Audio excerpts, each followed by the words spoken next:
Hey everyone, and welcome to another episode of Truth Talks. In this episode, we are going over Marc's story. Now, Marc has been on a long fat loss journey. We've been working together for quite some time now, and I'm very excited for you to hear how he's balanced his fitness journey alongside with life, work, and family. You know, because Marc's a family man, he's a dad, so it's important for him to be able to balance that along the way. And I'm very excited for you to listen to this because he gives a lot of insights into how being in better shape and how doing this process has benefited his life as a whole and the kind of positive ripple effect it's had. So this is one of those episodes that hits you in the feels. I hope you get inspired and I hope you enjoy. So sit back, relax, and let's get into it. All right. I'm here with Marc, one of our online clients. Welcome to another episode of Truth Talks, where we go over our client stories and just share a little bit more relatability for the audience. Marc, how are you today? Doing excellent. Thank you. Glad to be here. Thanks for having me. I'm glad that you came on. What's new and exciting in your life right now? New and exciting. Hockey is pretty much for my daughters is taken up pretty much most of the time. So head into a tournament this weekend in Windsor with one of my daughters. My other daughter is staying here with my wife for her practices and games. So that's it. I mean, it's wake up, work out, eat, work, and hockey. Hockey, yeah, for sure. So you're living dad life right now. Living the dad life. Yep. Right on. Minivan with a couple of hockey bags in the back, and yeah. Yeah. Good thing you got the minivan. That's very helpful. Yeah, it can take a whole team for sure.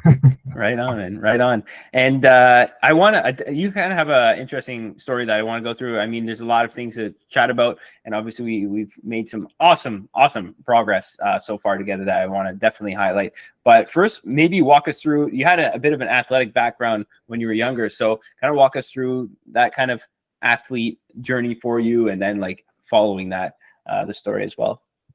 Yeah, sure. So I was pretty active as a kid, playing sports and mostly within the neighborhood, but like every day, you know, I was a kid in the 80s. Every day we'd get on our bikes and we'd go find out who's in the neighborhood. There'd be a baseball game going on, there'd be a football game. So it was pretty active.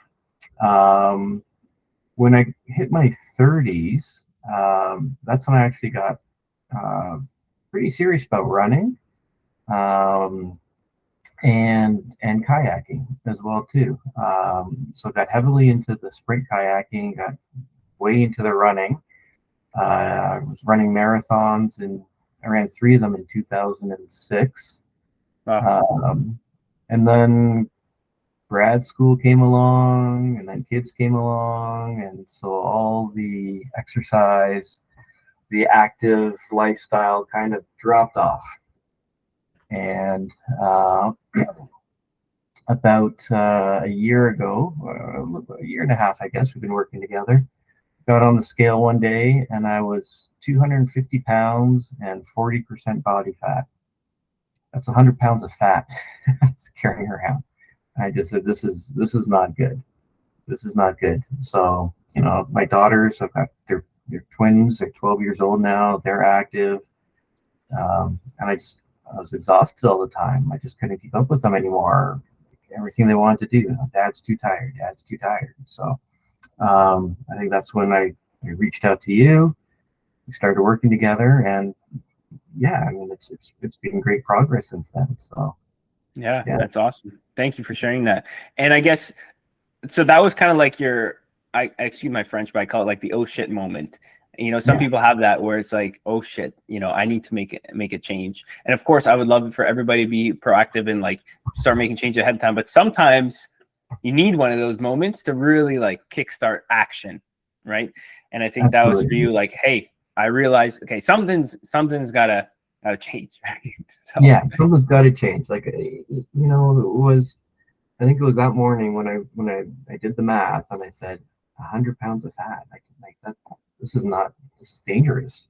You know, my blood work was coming back. I was pre-diabetic and that kind of stuff too. Sleep apnea. So I had to start wearing a CPAP machine at night, which is, I don't like that, being hooked up to I call it the snorkel. Um, and so, but yeah, it was just, I was waking up. My wife was thinking I was dying with the way I was breathing at night. Hmm. So yeah, it was not going down a good path. Not going down a And good path. yeah, and I mean, not to interrupt you, I was just curious if do you still need to use the machine at this point in time, or Nope, no? nope, Wow, nope, that's cool. not using it now. Yeah. That's amazing. That's amazing. Jeez, that's awesome. And I guess, like, coming from an athletic background and doing a lot of active things when you were younger, was there some sort of weird identity thing with, like, you still like had the athlete mindset, but then you were seeing yourself in such a different place than you were when you were younger? Did that like affect you at all, and like psychologically? Yeah, I mean, when you know what you were capable of doing when you were younger, like, ran pretty decent marathon time, like about, I think 3:42 or something like that was one of my best times. And like I couldn't run a kilometer just to save my life back like when Hmm. about a year ago when this happened. And so, it's mentally, it's like, what is going on here? Like, I used to be able to do this. And I remember I used to say back when I was a runner, like, if I ever fall below 5 kilometers an hour, like, just shoot me because it means I'm like or 5 minutes per kilometer, sorry, if I ever fall Hmm. below that, because that was like, kind of like the pace that I was going.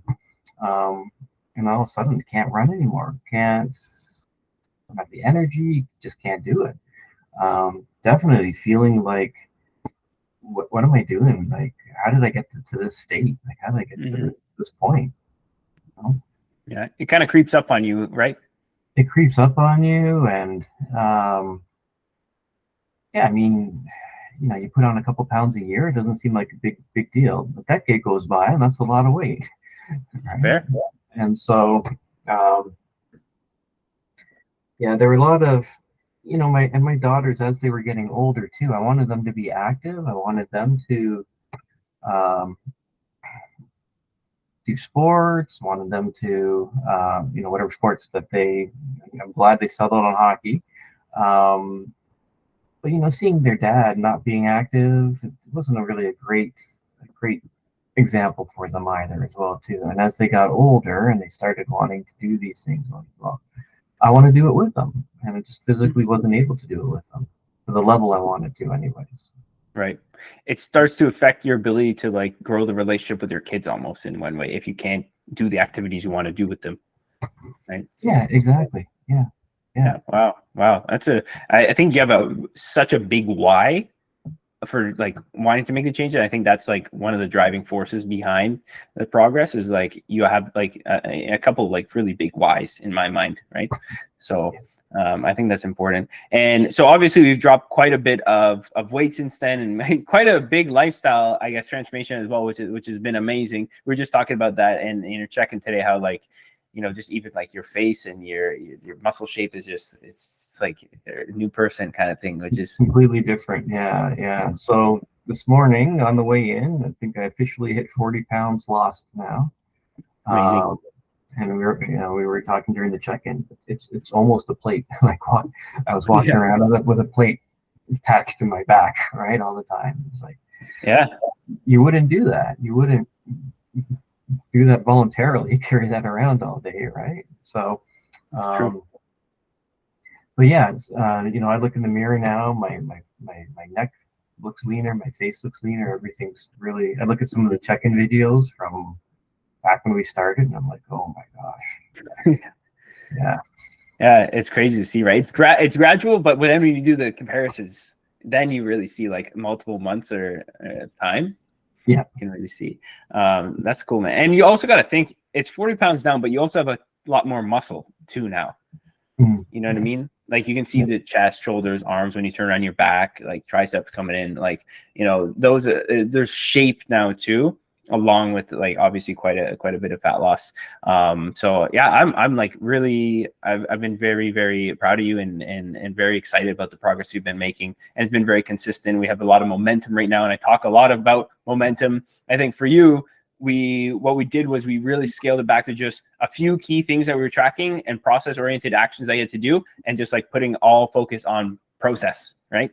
Absolutely, yeah. And so it was get your protein for the day, get your steps, get your workouts, and that's what we just making sure check off the boxes. And as those boxes get checked off, it's just like you kept telling me, let me worry about the progress. You Yeah, just work on the process. And so, yeah, so I've just been making sure that I check out those boxes, and then the weight's been coming off. So yeah, it's that's really, amazing. it is quite amazing. It's like, okay, Yeah. if I do this, I know the weight will come down. So yeah, just have faith in the process. Yeah, for sure. 100%. We try to make it down to inputs and outputs. These are the inputs I need to do to get the outputs that I want. And once you have that formula down, everybody's a little bit different, right? We have a few key variables that like we know are impactful, but once you know for you, okay, these are the inputs I need to do, then it's just do them, you know?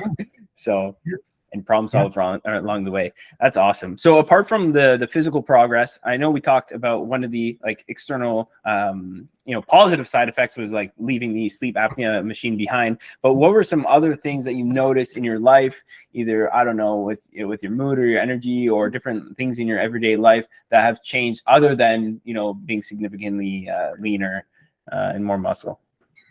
I think that, well, I was at the point where I was buying new clothes too to accommodate for the heavier weight as well too. And it's like, okay, well now I'm wearing, stuff that was in my closet for a year or two, and it's coming back out now. So, um, you know, there's that. Mentally, my mood is better as well too. Like it's just, um, I don't know if it's the endorphins you get from the working out or what have you. But just feeling positive, like feeling better about myself as well too. Mm-hmm. And not necessarily just about the way I look. It's about the way I feel. Like feeling positive about the way I feel. It's like on last Sunday I was able to go for a run with my daughter. She's fast. I can't keep up with her, but she loops back and but she's saying, "Hey, Dad, you're doing much better than you did last time we ran." Yeah. And so just as the weights comes off, I'm just able to it just, how do I describe it? It opens up the way I can relate with my daughters as well too, right? So Powerful. being able to participate in the activities that they're participating in, being able to yeah, just being able to do things with them, right? Like the other day we did I want a little too young to start on the weights. There's different schools of thought on it, but we said, let's do some plyometrics. We went outside and we had the plyometric box and we were jumping up on it and we were saying, okay, let's see how many you can do in a minute. And we had a little contest to see who could do the most jumps onto it in a minute. Nice. Things like that. Where a year ago, I wouldn't be able to jump on that box at all. So, Fair. Yeah. I think that is so powerful. That's why I really love this conversation, because like, hey, I love losing fat and gaining muscle and all these things, but like these other things are like, these are the real things that I want to get deep down into, right? Like, because that's like, these are the life-changing things. And also this affects like not just your life. Like sometimes you think, okay, I need to get in shape for me. Yeah. But you're also getting in shape for everybody around you. And this is something I talked about in, I think, another podcast recently, is like having an external reason outside of yourself. Like we need a really good why for us, right? But if you can also have an external reason for wanting to be in better shape, then you're going, right? Like then there's never going to be any question why you're doing something. It's like, hey, I'm getting in shape for myself, and also in your case, my daughters, right?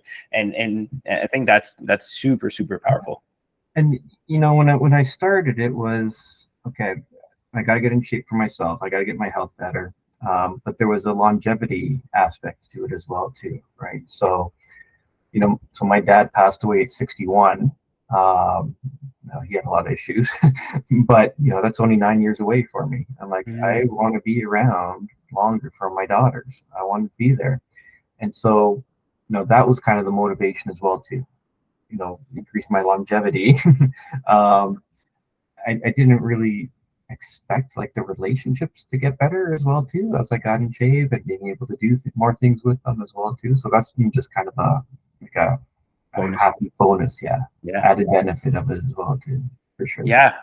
And I mean, if you feel good about yourself, you can also give more to others, right? Like I think I talked about it maybe even with Steve or Amelia, because they're obviously parents as well. And a lot of parents, and again, I'm speaking out of place of I don't have experience being a parent, but I still think I can say based on what I've noticed and trends and observations that you become a better parent. And a lot of parents have the opposite mindset. It's like, oh, I shouldn't care about my fitness or spending time doing that because I'm more focused on being a parent.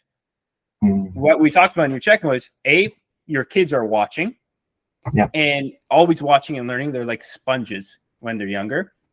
And then secondly, if you feel awesome about yourself, your interactions with the people around you are going to be so much more positive, and you're going to be beaming, and people will want to be around you versus being like, who would want to be around a negative person that hates themselves and all they talk about is things that are negative? Like, so it's like it just makes you a better person to want to be around when you feel good about yourself. People will notice. People will feel that kind of magnetic draw and that positivity and that health, yeah, for sure. And it's interesting what you mentioned about,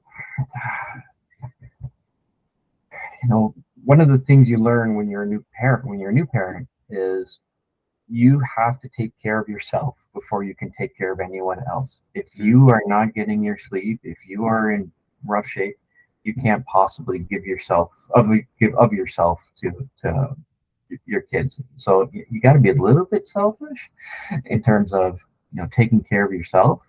Um, yeah, and so I don't feel selfish by looking after myself. I feel like this is going to be make me a better able to deal with whatever comes up.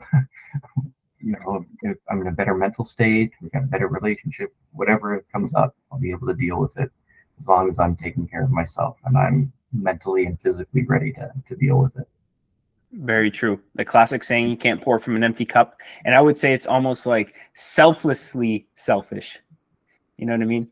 It's like Yeah, it's like you're taking care of yourself, which seems selfish, but it's almost selflessly selfish because you understand it just makes you a better family member.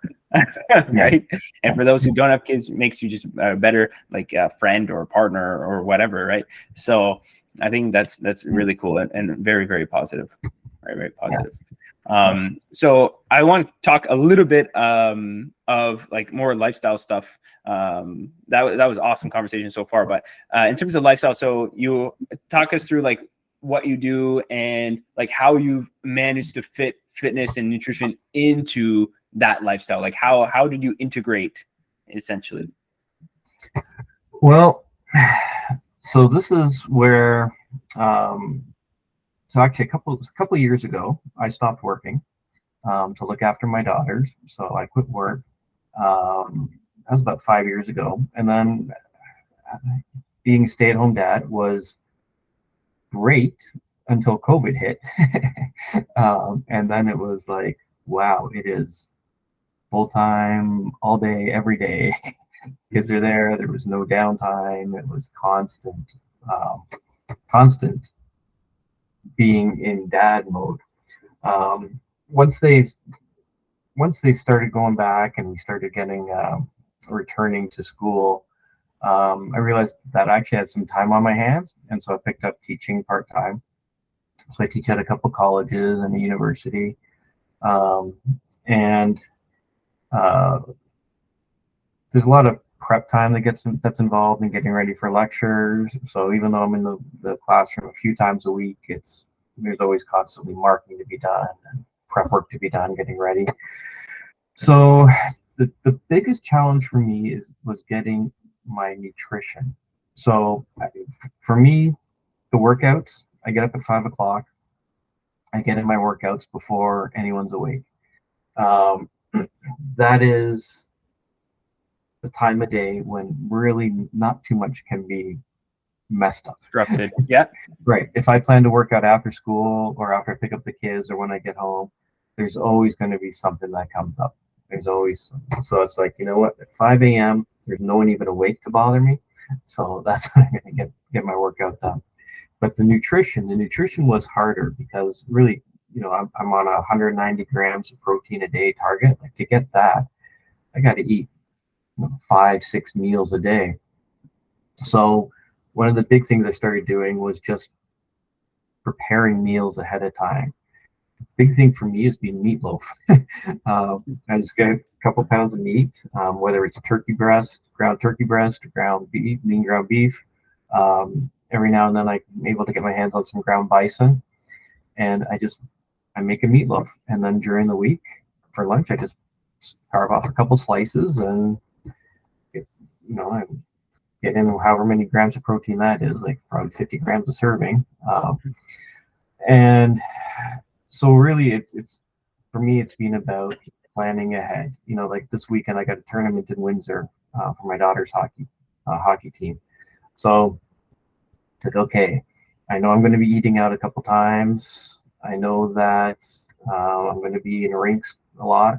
So it's about the planning, getting the protein bars ready to go, getting the shakes ready to go, getting the whatever meals I can prepare ahead of time and eat cold. If I don't have access to a microwave or whatever it is. So just planning has been a big part of it. In fact, before the school term started, I sent you a schedule saying, here is my day, right? Mondays I'm working out, Tuesdays I'm working out, rest day Wednesday.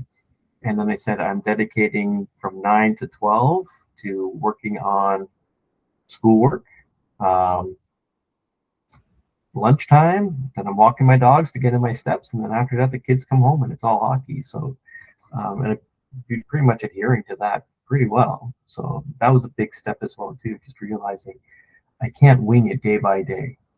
Right? I can't decide in the morning, okay, today I'm going to do this, this, and this, because it's not going to work. 100%. That's so true. And I'm so big on scheduling and main calendar to-do lists, like you know that, but it boggles my mind that most people do not schedule the day. But now you see why I'm like repeating like a broken record about building routines and systems in your life, because now that you've implemented the plan, and I was so happy to see that you had that planned out. Now you see how powerful that is, right? Yeah, exactly. So being able to hit my steps, being able to get my protein, being able to get my workouts in. And you also don't worry about it as much too. Like, how am I going to get in my workouts? Like, well, the schedule says I'm getting it in on Friday. So I'm not going to worry about it until Friday, right? Mm-hmm. So, it helps reduce some of the anxiety around how am I going to meet all these targets? Like, how am I going to get all this done? And then, keeping it simple too, right? Get your protein, hit your steps, get your workouts in. Mm-hmm. That also has helped as well too, right? 100%. Yeah. And fall within the calorie range. But anyways, it's like,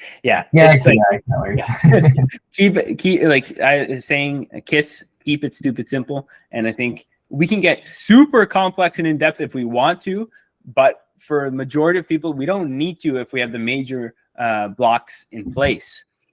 Like, 95% of your progress is just going to have from coming from those basic principles with training and nutrition. I mean, maybe a lot of people just are not sure what those are, but like most of the progress is going to come from mastering the basics, and real experts are just experts of the basics. They're not like, most of them keep things very simple. Like even my coach, he's one of the probably more experienced coaches in the natural bodybuilding community. And you'll see the kind of planning and programming and nutrition strategies he has for me, and they're pretty rudimentary. And I don't mean that in a bad way. I mean, like, we're still doing the basics. The guys at the highest level are still rocking the basics. It's like, we're all stressing out about, tiny minutia when, it's the main building blocks that we need to focus on.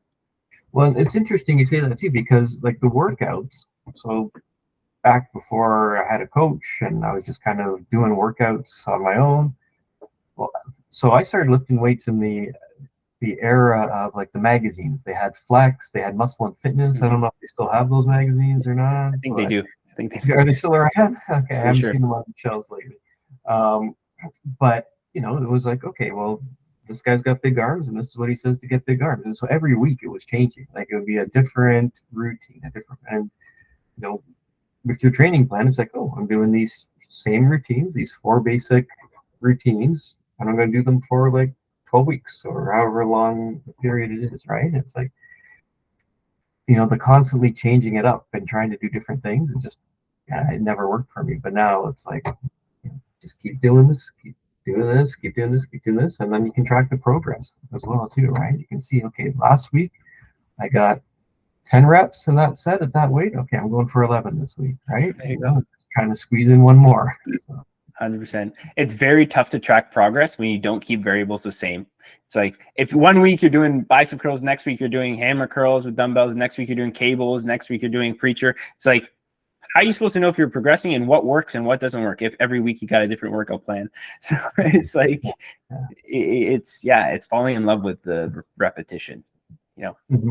Mm-hmm. So I think that's amazing. That's amazing. The thing, it's so satisfying to be able to see, okay, it's like last week, so in bench press, I did 10 reps at whatever weight, 10 reps at whatever weight, and then 9 reps. And like this week, I'm getting 3 sets of 10. and it's like, and you get it. And you're like, okay, I just added, like, my volume went up. And it's so satisfying. Just that one rep. Just that one rep. Little wins. But let's say you added a rep for like 3 months. Imagine how much strength that is, right? Like it's these incremental gains, and over time, we talk a lot about zooming out with our weigh-ins, but also with the training. It's like, oh damn it, I didn't add a rep this week. It's like, okay, well look where you were 3 months ago. You weren't even lifting like a quarter of this. So it's like keeping that kind of zooming out kind of bird's eye view perspective as well. Yeah. So that's amazing.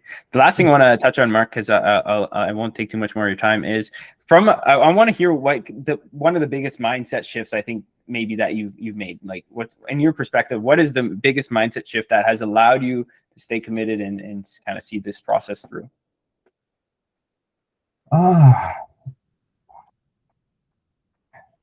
That's a great question. I think probably the mindset shift has been probably what we've talked a little bit about before already, where it's just focus on the process, right? Like, and just like, you don't have to, if something just it will happen. It will happen. Stick with the process and it will happen. If I go up a pound on one day, I can go back and I can think about, okay, well, what did I do? Did I take in too much sodium? I had Japanese food last night, too much soy sauce, miso soup, what it was. But it's like, I don't worry about that anymore, right? Now it's just like, okay, I'm up a pound. I know it's going to come off. I know that if I keep doing these things, it will come off. So I think the mindset is not overreacting to, a day when things go up. It's just keep doing what you're doing and it will happen. And the other thing too is, I think you mentioned as well, is zoom out, look at the big picture, right? So sometimes, some weeks it's like, okay, my weight went up a little bit, it went down a little bit, but then we go back to the 3-month view and it's like, holy smokes. It just keeps going. So those little fluctuations will happen. It's like the stock market, right? It's going up and has the fluctuations day to day, but over time, you're in a good spot. Yeah. I love that. So many good takeaways. I know I said that was the last thing, but the truly last thing I ask you for is anything that you're going to tell people at home that might have been in maybe a relatable situation to where you started, because we know that it takes a lot of lifestyle change, to go from your starting point to where we are now and where we're going to go, of course, as well, because we're not done yet. But what do you say to somebody who's maybe in that spot where they may have just had their oh shit moment, that I mentioned earlier? Yeah, I don't want to throw out cliches like the journey of 1,000 miles starts with a single step. You can. You just got to get started, right? Like the concept of inertia. Body in motion stays in motion, body at rest stays in rest, right? So once you just start moving, just do something simple, the momentum will start to build. And once the momentum starts to build, like once you start to see some results, it's very motivating to keep going. And so do just get started. Just do something today. Like, Love yeah. it. That's amazing. Thank you so much. This has been awesome. I really enjoyed this chat, and yeah, this is great. We got to keep doing these podcasts. Courtney was on me because she's like, hey, you haven't done any podcasts recently. I was like, shoot. Okay. Right. So I was like, okay, who would be good? Who has a good story to tell, and who would have some good insights in it? I was like, okay, Marc, that's the guy going. So that's amazing. Thanks for letting me tell my story. I enjoyed that. So yeah, thanks. Awesome. Yeah, it was great having you on, man. And yeah, I guess we'll kind of wrap it up here. And thanks again. And yeah, this was a great episode. I'm excited to watch it again. All right. All right. Cheers. Take care. Bye now.